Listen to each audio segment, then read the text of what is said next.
O Senhor efetuou grande livramento. Também 3 dos 30 cabeças desceram e no tempo da cega, foram ter com Davi a caverna de Adulão. E uma tropa de filisteus se acampara no vale dos Refaíns. Davi estava na fortaleza e a guarnição dos filisteus em Belém. E suspirou Davi e disse: quem me dera beber da água do poço que está junto à porta de Belém. Então aqueles 3 valentes romperam pelo acampamento dos filisteus, tiraram água do poço junto à porta de Belém, tomaram-na e a levaram a Davi. E Davi não quis beber, porém a derramou como sacrifício ao Senhor. E disse: longe de mim, ó Senhor, fazer tal coisa. Beberia eu, o Senhor dos homens, o sangue dos homens que lá foram com perigo de sua vida? De maneira que não o quis beber. São estas as coisas que fizeram os 3 valentes. E também Abissai, irmão de Joabe, filho de Zeruia, era cabeça de 30 e alçou a sua lança contra 300 e os feriu. E tinha nome entre os primeiros 3. Era ele mais nobre do que os 30 e era o primeiro deles. Contudo, aos primeiros 3 não chegou. Também Benaia, filho de Joiada, era homem valente de Cabziel e grande em obras. Feriu ele 2 heróis de Moabe. Desceu numa cova e nela matou um leão no tempo da neve. Matou também um egípcio, homem de grande estatura. O egípcio trazia uma lança, mas Benaia o atacou com um cajado. Arrancou-lhe da mão a lança e com ela o matou. E essas coisas fez Benaia, filho de Joiada, pelo que teve nome entre os primeiros 3 valentes. Era mais nobre do que os 30, porém aos 3 primeiros não chegou. E Davi o pôs sobre a sua guarda. Até aqui. Pai querido, eu quero te agradecer, Senhor, por tudo que está acontecendo nessa reunião, pela história dessa igreja, Senhor. E pedimos agora, Pai, que o Teu Espírito Santo traga, Senhor, uma palavra que no nosso coração possa nos dar direção, graça e possa também, Senhor, servir de consolo. É o que nós te pedimos, em nome de Jesus. Amém. Queridos irmãos e irmãs, eu tinha até o desejo de trazer uma mensagem em Atos dos Apóstolos, falando sobre a igreja, possivelmente à noite eu a trarei, mas pensando sobre tudo aquilo que aconteceu hoje, eu gostaria de falar sobre os valentes de Deus, sobre as pessoas corajosas, sobre os heróis. E esse texto é muito interessante porque é um texto que fala sobre heróis da época de Davi. Então, a partir desse texto, eu quero fazer algumas aproximações da nossa realidade, da história da igreja, dessa igreja e também da nossa vida atual. Nós estamos nos aproximando do final do ano e é normal que nós façamos uma retrospectiva de tudo aquilo que aconteceu. Raramente o ano ocorre tudo favorável, raramente acontece isso. Geralmente, nós podemos perceber que durante o ano, na maioria das vezes, nós temos problemas. Alguns esse ano estiveram desempregados, com problemas no seu serviço, ou até mesmo ganhando menos do que era necessário para suprir as necessidades. Alguns irmãos adoeceram esse ano, passaram problemas sérios de enfermidade, ou até mesmo tiveram alguns familiares passando por esses momentos. Alguns irmãos, algumas irmãs tiveram problemas de relacionamentos, problemas com o esposo, com a esposa e até mesmo com os filhos. Alguns irmãos e algumas irmãs estão chorando justamente hoje por conta do afastamento dos filhos, ou até mesmo de uma pessoa dentro de casa que tem alguma dependência química, que sofra com álcool ou com algum tipo de entorpecente. Então a vida não é fácil. E a vida, ela pode ser ilustrada como se fosse uma grande batalha, uma grande guerra. Uma guerra em que nós estamos selecionados, escalados, alistados. Porque na vida não há como você passar por ela sem que seja atingido pelas suas circunstâncias. Então, queiramos ou não, nós estamos nessa grande batalha que é a vida. Desde o pecado original, desde que Adão e Eva pecaram diante do Senhor, a nossa vida aqui na terra alterna momentos bons, mas muitos momentos difíceis. A morte, a dor, o sofrimento, o desentendimento. Aliás, vamos lembrar um pouco do Éden. Quando Adão e Eva pecaram, passou a haver desentendimento entre o homem e a mulher. Uma das maldições do pecado foi: o teu desejo será para o seu marido e ele te dominará. Não era assim no Jardim do Éden. Não era para ser assim, mas passou a ser assim por conta da maldição do pecado. Também o relacionamento entre pais e filhos deveria ser um relacionamento extremamente harmonioso, e também não é. Existem momentos muito difíceis nesse relacionamento. Diz a palavra que a mulher passou a ter dores de parto. Então, aquilo que era para ser um momento tão maravilhoso, tão glorioso, grandioso, bendito, que é o nascimento de uma criança, é acompanhado de dor, é acompanhado de aflição. E essa é uma dor, é uma aflição que dura toda a vida, porque afinal de contas, né, os pais sofrem pelos filhos e assim vai ser sempre. Também, se não bastasse, o homem que antes colhia as coisas no Jardim do Éden livremente, né, para se satisfazer, por conta do pecado também, o trabalho passou a ser alienante, o trabalho passou a ser difícil. É com o suor do rosto que o homem consegue o pão de cada dia. Então, o trabalho, que também deveria ser apenas mais uma maneira de nos edificar, de fazer com que nós pudéssemos crescer como pessoa, é muito difícil. Aliás, tem até um sujeito que diz: olha, se você gosta de alguma coisa, se você tem algum dom e um talento, não trabalhe nesse dom e talento, porque o trabalho estraga até o dom e o talento, né? Quer dizer, uma pessoa que bem pessimista em relação ao trabalho, mas o fato é que mesmo que nós estejamos no lugar em que nós nos preparamos, estudamos, né, é complicado, o trabalho sempre é muito difícil. Então nós vemos até a dificuldade de identidade, né? O homem foi criado de uma forma especial por Deus, o homem e a mulher, macho e fêmea, Deus o criou à sua imagem e à sua semelhança, mas o afastamento do homem em relação a Deus fez com que o homem e a mulher perdessem sua identidade. E nós podemos perceber isso em grande parte da humanidade, em que se busca uma identidade, não se conhece até como pessoa, não se tem certeza da sua própria sexualidade. E isso porque efeitos de identidade, psíquicos e talvez até mesmo genéticos, não sabemos, influenciam na vida da pessoa de tal forma que ela tem dificuldade até de saber quem é. Então tudo isso caiu sobre nós após o pecado. Todos nós aqui fomos atingidos de uma forma, todos nós temos uma insatisfação, todos nós temos felicidades e dificuldades. Às vezes somos muito felizes no nosso trabalho, mas não somos no nosso relacionamento. Somos muito felizes no nosso relacionamento, mas não somos nos nossos projetos futuros.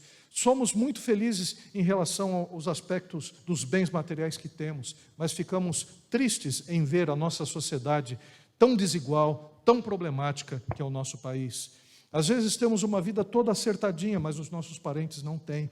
Temos uma vida até aprazível, mas quando olhamos para a rua, as pessoas, os miseráveis e a violência que existe, também nos entristecemos. Temos pontos muito felizes, temos pontos muito tristes na nossa vida.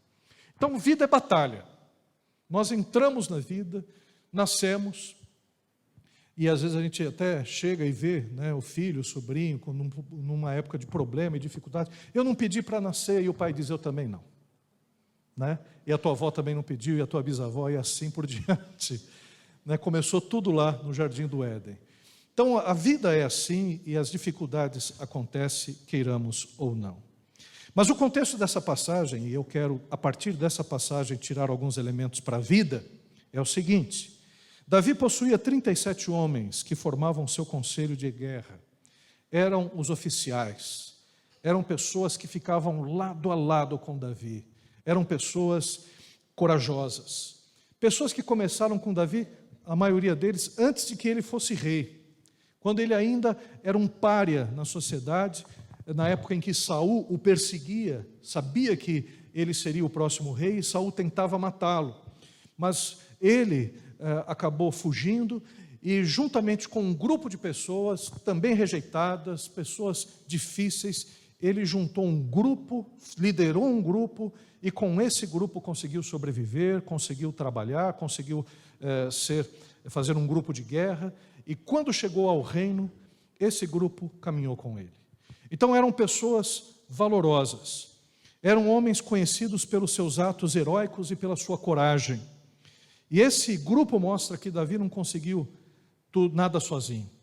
Davi, ele tinha pessoas ao seu lado. Ele pode ter, a princípio, vencido o gigante Golias com a pedra, né, com a funda, né, quando ainda era garoto, quando ainda era talvez um adolescente, mas aquele começo que Deus evidentemente interveio, não foi o único na sua vida. Nós podemos perceber que durante a sua trajetória de vida ele precisou de pessoas, precisou de gente ao seu lado, precisou de homens também valorosos. Conta-se que Davi, no final da sua vida, enfrentou mais 4 gigantes. E esses 4 gigantes, ele saiu para vencê-los, para vencer o primeiro, não conseguiu. Quem venceu esses gigantes foram esses soldados. Disseram: olha, você é a lâmpada de Israel. A lâmpada de Israel não pode se apagar. Deixa conosco que nós vamos vencer esses gigantes. Então a gente começa com um gigante, mas na nossa vida a gente vai enfrentar mais.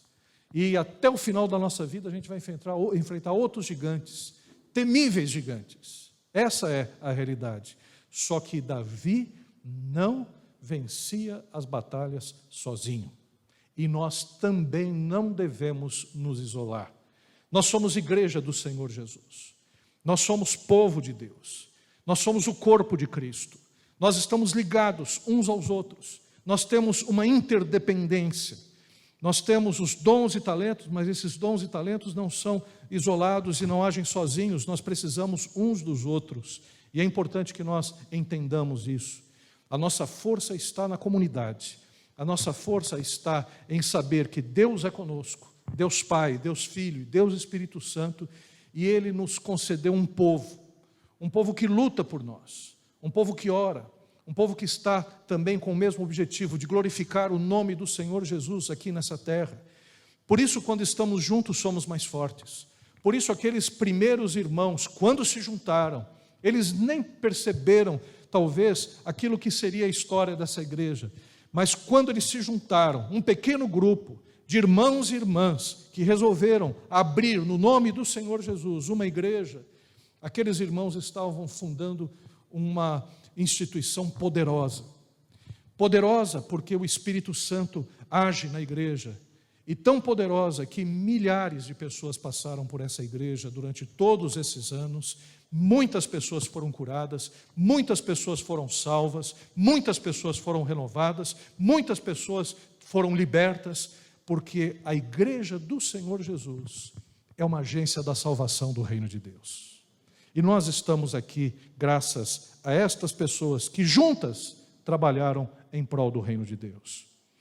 Mas o texto em questão, ele mostra alguns valentes, apresenta dos 37, alguns deles, que a gente gostaria nesta manhã de destacá-los. O primeiro deles é Josebe-Basebete, que mostra que o valente é aquele que não desanima diante das aparentes impossibilidades. Josebe-Basebete, e não somente ele, mas também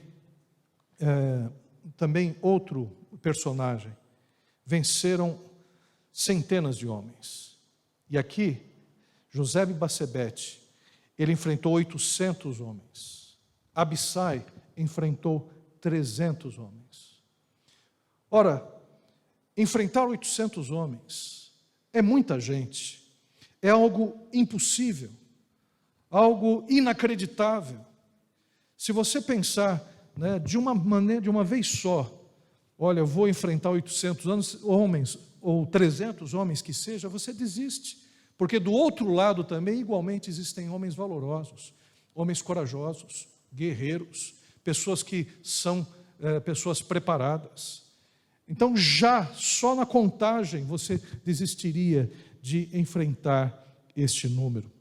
Mas a Bíblia diz que ele enfrentou 800 homens. 800 homens, mostrando que ele conseguiu um ato inusitado. Ele agiu diante do impossível. E é importante que nós entendamos isso. Aqui nessa história que nós passamos aqui na Terra, nós também vamos enfrentar algumas impossibilidades. Alguns momentos em que parece que a derrota é clara, é certa. Alguns momentos em que a gente vê que o nosso inimigo é muito mais poderoso do que nós. Mas, no entanto, nós precisamos crer que nós temos um Deus que é conhecido como o Deus do impossível. Um Deus que criou o céu e a terra. Um Deus que do nada fez todas as coisas.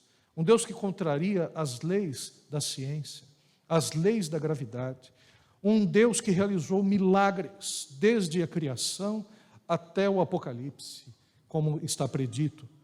Então nós temos um Deus poderoso, grandioso, um Deus que faz com que nós tenhamos fé diante da doença terminal, fé diante do relacionamento que está falido, fé da situação financeira que é irreversível, fé das situações sociais que muitas vezes se avolumam no nosso país. Eu estou lendo um livro da Visão Mundial e um rapaz contou a história dele. Ele foi acolhido por uma igreja que tinha um trabalho social chamado Meninos de Deus. E esse trabalho era um trabalho que, através do esporte, do futebol, tirava as crianças da rua, permitia que elas tivessem uma atividade física e, ao mesmo tempo, ensinava valores cristãos. E um rapaz contou o seu testemunho, que ele morava numa comunidade e dos 46 meninos que ele conhecia, 36 deles morreram. 36 deles foram mortos. Mortos por gangues, mortos por grupos rivais, traficantes, mortos pela polícia, que na periferia mata mesmo, né?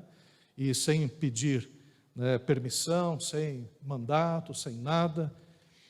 Claro que parte da polícia, não estou generalizando, mas aquela que tem uma ideia de extermínio. Mas o que a gente percebe é que aquele rapaz, ele foi atingido pela mensagem da igreja.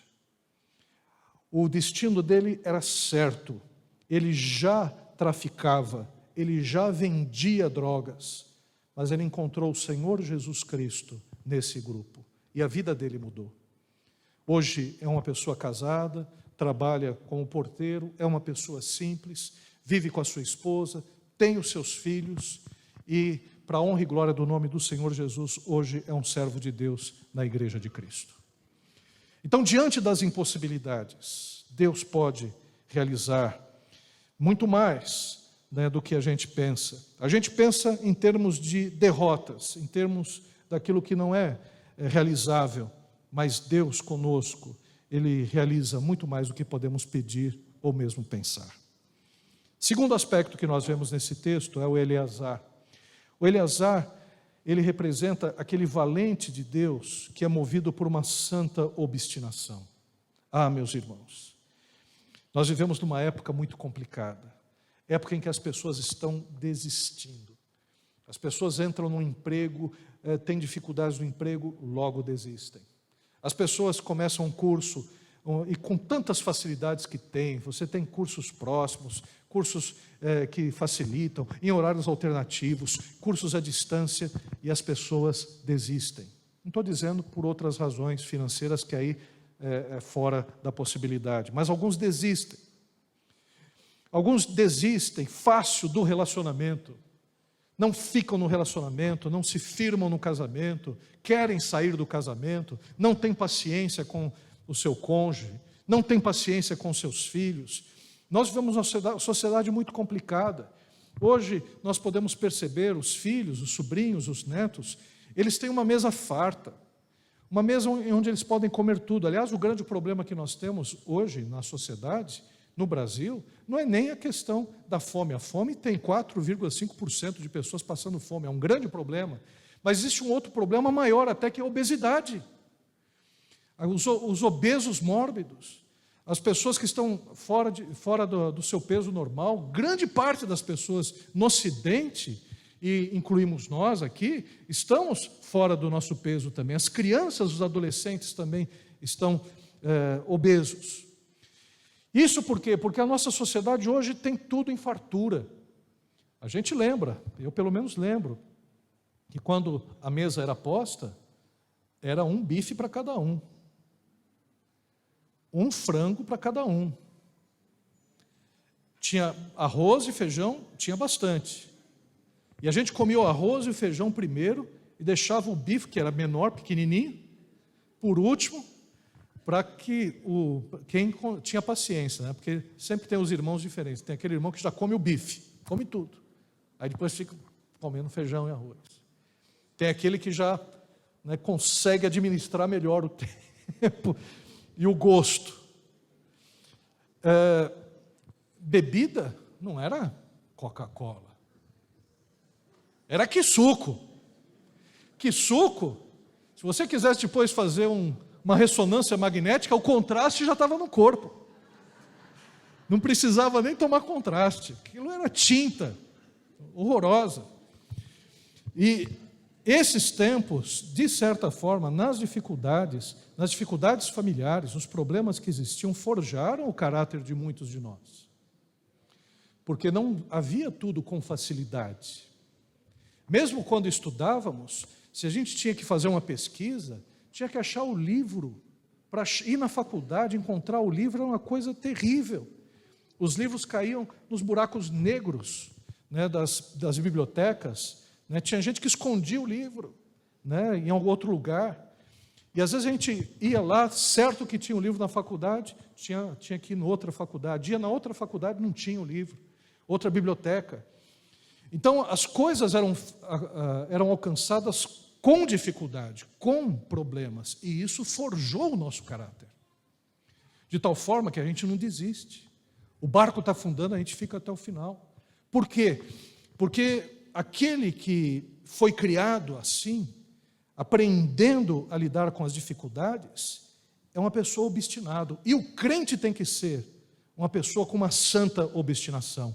Esse Eleazar, ele estava brandindo a sua espada.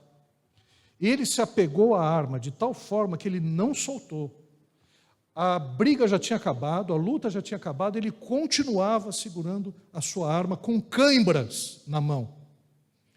Então isso mostra que a gente precisa começar e terminar os nossos projetos. Começar e acabar. Não desistir enquanto o trabalho não for realizado. Igreja é coisa de quem começa e não desiste. Igreja as pessoas que são abençoadas são justamente aquelas que têm o seu dom e o seu talento e são trabalhadores segundo os seus dons e talentos, começam e terminam. Se começa no ano um trabalho e tem que terminar no final do ano, termina no final do ano, porque as dificuldades vêm e vêm para todos. Os problemas estão aí. E nós precisamos encarar a vida dessa forma, de terminar os nossos projetos, de ser pessoas consistentes, permanentes, pessoas que vão até o fim, pessoas confiáveis, pessoas que sabem, né, que a luta é difícil, muitas vezes é encarniçada mesmo, né, para que a gente possa chegar até o fim. Outro aspecto que nós vemos nesse texto é que o valente é aquele que não teme se arriscar por um grande projeto. Samá defendeu o campo de lentilhas. Sabia que do campo de lentilhas sairia o sustento para a sua casa, sairia para a sua família, para o seu povo. Ele se postou no campo de lentilhas no momento da cega, no momento em que os filisteus estavam lá para roubar as lentilhas, para tirar todo aquele trabalho de meses, da semeadura, trabalho que foi duro, porque afinal de contas foi num sol causticante, a terra teve que ser preparada, teve que ser arada, teve que cavar aqueles sulcos terríveis naquela terra ruim que é a terra lá de Judá, da região de Jerusalém. E eles fizeram isso. E os homens, os inimigos, queriam roubar. Meus irmãos, nós não conseguimos as coisas com facilidade, não. Nós não podemos chegar e deixar o inimigo roubando as coisas.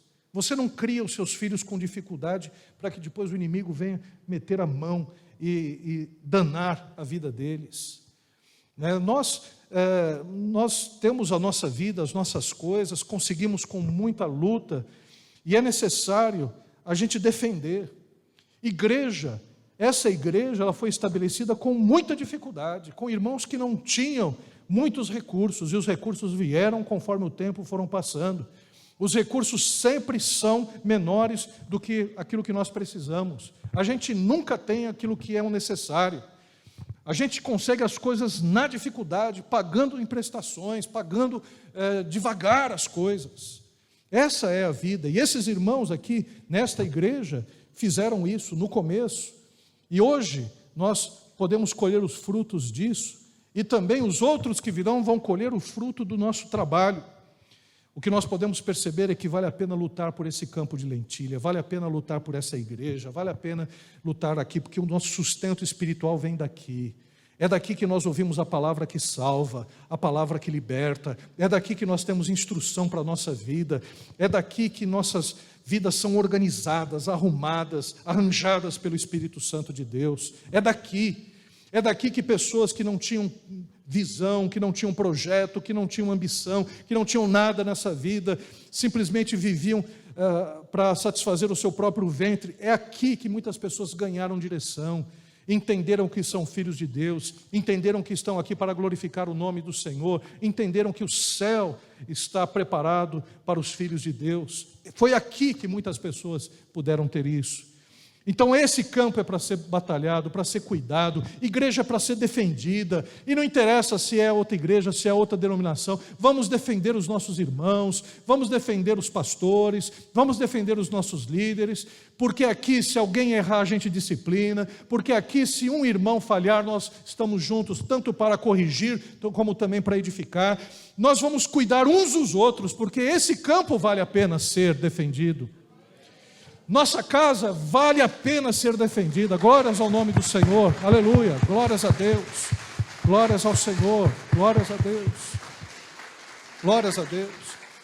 A nossa casa vale a pena ser defendida. Não vai ser qualquer sujeito que vai levar a filha dos irmãos para chegar e namorar e casar. Não vai ser qualquer, desculpa a expressão, qualquer lambisgoia que vai dar em cima do rapaz. Não vai ser, não. Vai ter que conversar com o pai, vai ter que conversar com a mãe, vai chegar e vai fazer as honras, né? Não é assim, né?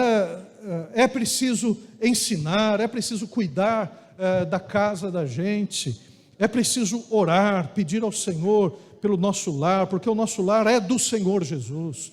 O trabalho que nós temos também foi Deus que nos deu, não foi o homem, não foi a nossa capacidade, não foi o currículo que temos, não foi indicação, foi Deus que nos colocou no trabalho. E nós vamos lutar pelo trabalho, vamos fazer o melhor, vamos lutar pelos nossos amigos, por aqueles que estão ao nosso redor, por aqueles até que competem com a gente vai orar por aqueles que nos perseguem, porque esse trabalho é um campo de lentilha que nós vamos defender até o fim, até o Senhor desejar que nós fiquemos. Por isso, campos devem ser defendidos, porque deles dependem a manutenção da nossa vida, a nossa vida espiritual, a nossa vida física e o mais. O valente é aquele também que faz mais daquilo que mandam. 3 homens estavam ali sintonizados com o desejo do seu rei. Davi, habitante de Belém, nasceu em Belém, da família de Jessé, com os seus irmãos mais velhos, ali, brincou ali nos campos de Belém, pastoreou ovelhas nos campos de Belém, bebeu da água da fonte da cidade de Belém, conhecia aquela água, porque uma coisa é interessante, né? A gente perdeu isso. A nossa água é a água que vem da torneira, né? E a gente até pode distinguir quem bebe da água da Zona Sul, a água da Zona Norte é outra represa, aqui é outra represa. A água da Zona Norte é melhor do que a daqui. Eu já bebi ali, fui membro de uma igreja na Zona Norte também, como era melhor a água da Zona Norte. Mas a gente bebe essa água da Zona Sul, né? E tem um gosto característico. Aquele que mora no campo também tem esse conhecimento. A água da bica, tem até um provérbio, né? De tanto que o pote vai à bica, um dia ele fica, né? Então, o pessoal que vai na bica, aquela água gostosa, geladinha, né? Tem um gosto específico, porque os minérios são diferentes, de cada lugar os minérios são diferentes. A gente tem um pouco de água que muda um pouco quando a gente compra água mineral. Água Bonafonte, água Poá, Minalba, né? E aquelas que o pessoal coloca na torneira mesmo e vende como água mineral. As mais baratas que vende no Farol. Mas o fato é que Davi chegou e estava ali, na caverna de Adulão. Não devia estar bebendo uma boa água. E ele disse, quem me dera pudesse beber lá naquela fonte de água que tem lá em Belém. 3 rapazes chegaram, 3 valentes homens, disseram, vamos pegar água para o rei. Foram lá, se embrenharam no meio do arraial dos filisteus, não sei como eles fizeram. Foram até o riacho de Belém, pegaram a água e levaram para Davi. Esses homens mostram que o valente é aquele que faz além do que mandam. O valente não é medíocre. O valente não é aquele sujeito que só faz aquilo que os outros querem que ele faça. O valente não é reativo. O valente é proativo. 3 homens estavam sintonizados com desejos do rei e realizaram um trabalho sem esperar uma ordem direta. Eles discerniram uma necessidade e agiram. E aqui é uma lição para a gente, porque a gente está acostumado só a fazer aquilo que devemos fazer profissionalmente. Ora, na igreja as coisas não funcionam assim. Se entrou um menino que é um adolescente, está vindo pela primeira vez, não é para a gente esperar os outros fazerem alguma coisa, é para os adolescentes irem até ele, se cumprimentarem, abraçarem, apresentarem a igreja, apresentar as pessoas, porque nós precisamos ser proativos. Existe uma necessidade, existe uma pessoa que está chegando. Se tem uma senhora que está com um nenê no colo, não conhece a igreja direito, não sabe exatamente se essa criança está chorando, é para uma outra senhora, uma outra moça chegar, ir até ela, apresentar, ajudar nas dificuldades, para que ela seja acolhida, seja abençoada. Então, igreja é de gente proativa também, é de gente que faz as coisas, é de gente que discerne a necessidade do outro, porque se eu estou vendo que o outro está passando fome, eu não preciso esperar a campanha de doações da igreja para chegar e agir. Eu posso abençoar essa pessoa, eu posso agir. Então é importante que nós entendamos isso. No nosso trabalho também é assim, né? Nós precisamos ver, discernir, perceber o que está acontecendo de errado, e se nós percebemos, é conosco.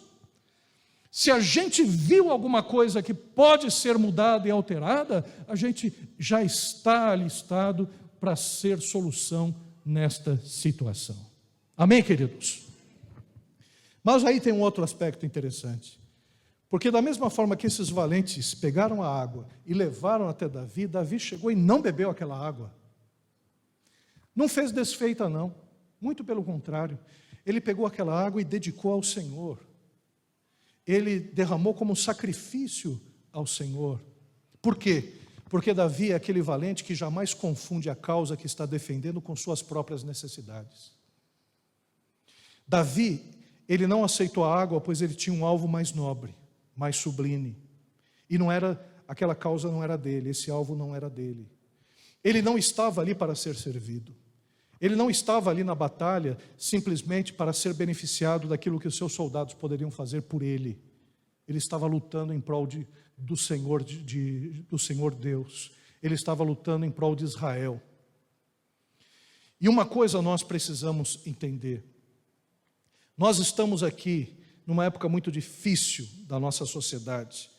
Época de pessoas que se beneficiam de cargos, de funções. Gente que não larga o osso. Nosso país é muito horroroso nisso. E a coisa mais horrorosa que acontece é quando se discutem questões como previdência, como questões de leis no nosso parlamento, que a gente percebe que aqueles que são prejudicados são os pequenos, são as pessoas que não têm como chegar e dizer, não são organizadas, enquanto que aqueles que detêm o poder mantêm os seus privilégios, mexem muito pouco em seus privilégios. Esse é o nosso país. que nós herdamos de uma cultura portuguesa, uma cultura absurda, no Estado patrimonialista português, como diz o Raimundo Faoro. Então, nós vivemos desse ranço, daquela ideia do quem sabe que você sabe com quem você está falando. Tem gente que se acha melhor do que o outro. Tem gente que, porque tem um carro um pouquinho melhorzinho, chega e estaciona em 2 vagas. Tem gente que acha que porque tem um carrinho, né, pode ir na vaga do idoso. Não, é só um instantinho só, como se a vida dele fosse melhor do que todas as outras, inclusive do idoso que depois não vai poder estacionar nesse lugar.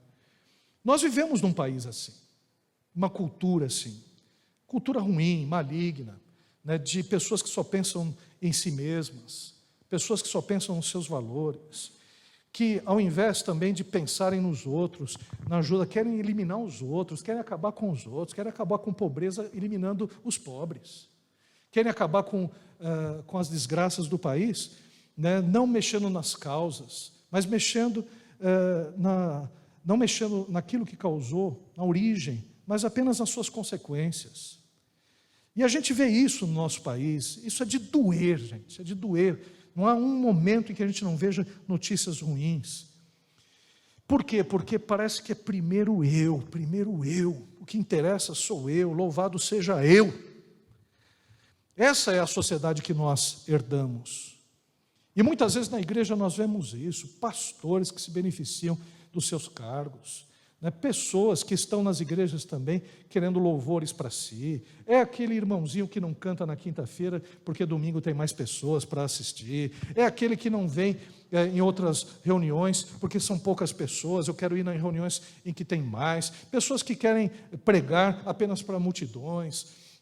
E por aí afora, isso a gente percebe no meio evangélico de uma forma geral, de pessoas que querem ser famosas. Ninguém quer ir lá para o Níger, né, Jefferson? Ninguém quer ir lá para outros países, ninguém quer ir para a Índia, ninguém quer ir para os rincões desse país. Nós percebemos que os nossos valores estão relacionados apenas àquilo que nós temos, àquilo que nós podemos fazer, podemos ter, melhor dizendo.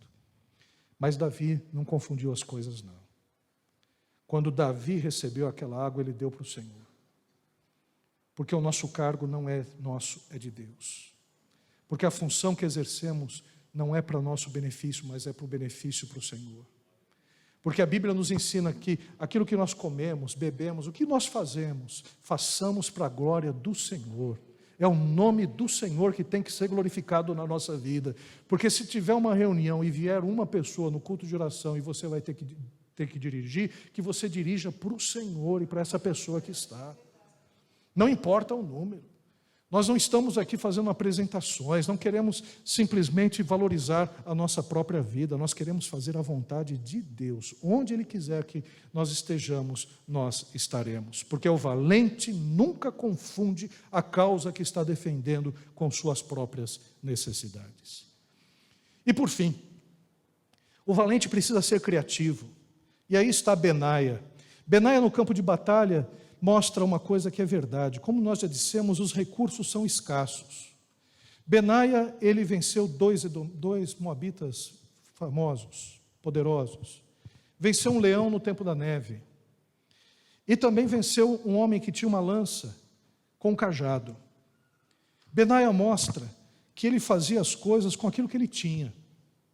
Ele pegou o cajado e foi com o cajado que ele venceu o outro. Ele não tinha outra arma, não tinha lança, não tinha espada, não tinha escudo. O que ele tinha? Tinha um cajado, e com o cajado ele venceu o seu inimigo. A vida da gente é assim também. Se a gente ficar esperando as melhores condições para fazer as coisas, a gente não vai ter nunca, não vai sair do lugar nunca. Porque as coisas não são dadas, as coisas são conquistadas. Mesmo a Terra Santa, quando Deus chegou e falou, está aí, eis a terra que eu tenho dado, Josué, eis a terra que eu tenho dado para vocês, então entre e conquista. Deus chegou e não deu a terra de mão beijada, era para entrar na terra e conquistar, porque ali estavam os cananeus.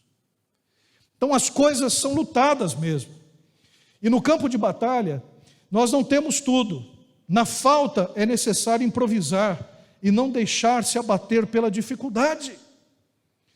Meus irmãos, minhas irmãs, nós não temos tudo, nós não temos todas as condições, como igreja nós não temos todas as coisas e também os departamentos que gostaríamos de ter, não temos as dependências que gostaríamos de ter, mas o que temos a gente tem que usar ao máximo para a glória do Senhor Jesus.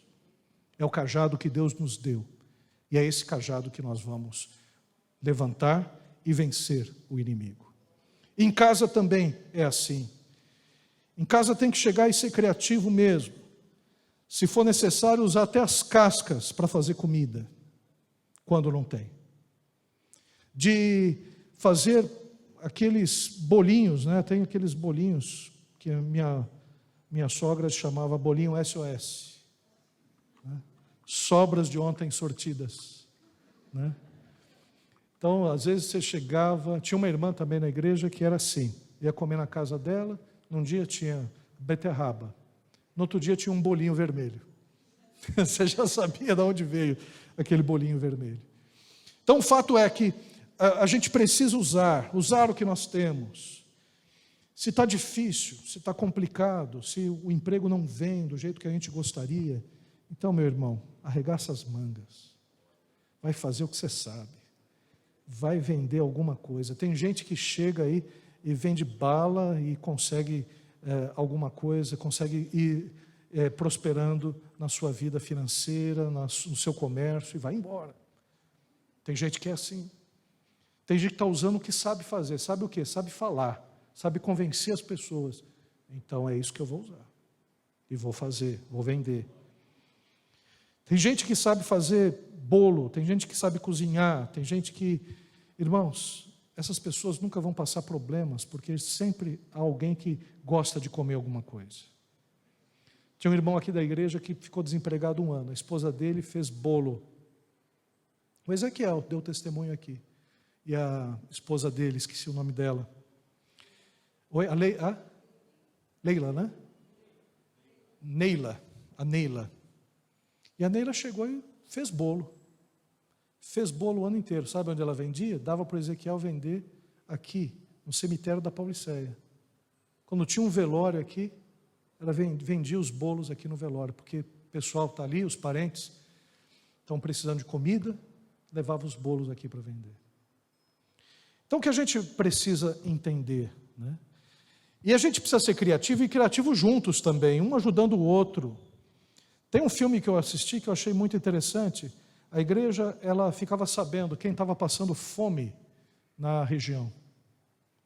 E o pastor, juntamente com alguns obreiros, pegava uma cesta colhida dos membros, chegava, colocava na porta, apertava a campainha e saía correndo.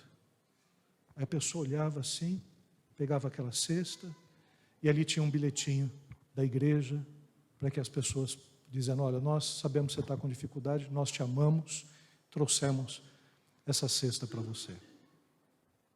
Então existem algumas coisas que nós podemos fazer, porque o valente precisa ser criativo, o valente precisa chegar e usar, né, tudo aquilo que Deus lhe deu para alcançar a vitória. Eu quero concluir dizendo que a vida não vai deixar de ser dura apenas porque queremos. A vida vai continuar a ser dura. E no nosso contexto, os bancos vão continuar com juros altos. Vão continuar. É interessante que a gente ouve, pede um empréstimo, entra no cheque especial, entra no cartão de crédito, e a gente sempre ouve aquela esperança lá no jornal, olha, os juros vão cair, olha, os juros estão caindo, e o cartão de crédito está aumentando, o juro no banco está aumentando, e por aí afora. E aí a sabedoria que nós devemos ter para lidar com essa situação, não entrar mais em empréstimos complicados, tentar empréstimos mais baratos para pagar os mais caros, negociar e por aí afora. Mas o fato é que os bancos não vão aumentar, vão diminuir a sua arrecadação, eles vão querer pegar o máximo. Geomir Betting um dia estava conversando, falou que duas pessoas estavam conversando, um banqueiro e uma pessoa que estava querendo um empréstimo. E o banqueiro chegou e olhou para ele e diz, olha, Você sabe que eu não tenho um olho. Eu fui na Europa e coloquei um olho que é muito parecido com o meu, tanto é que as pessoas não conseguem distinguir o olho de vidro do olho verdadeiro. Você consegue saber qual que é o olho verdadeiro? Aí o sujeito olhou assim, é o direito. Eu falei, mas como é que você acertou? É porque esse é o único olho que tem uma certa humanidade. Por isso que eu acertei. Né? Então a verdade é que os bancos não estão interessados se a gente está com dificuldade. Os governos também, em grande parte deles, não têm interesse em fazer aquilo que até a Constituição estabeleceu. Então, meu amigo, meu irmão, é para chegar e arregaçar as mangas mesmo, porque não vai ser esse governo, não vai ser o outro, não vai ser o banqueiro, não vão ser os ricos, não vão ser os poderosos dessa terra que vão dar jeito na nossa vida. Quem está por nós é o Senhor dos exércitos. É com Ele que nós vamos, é nele que nós confiamos, é nele que nós vamos conseguir em nome de Jesus. Amém, queridos? Vamos ficar em pé, vamos orar.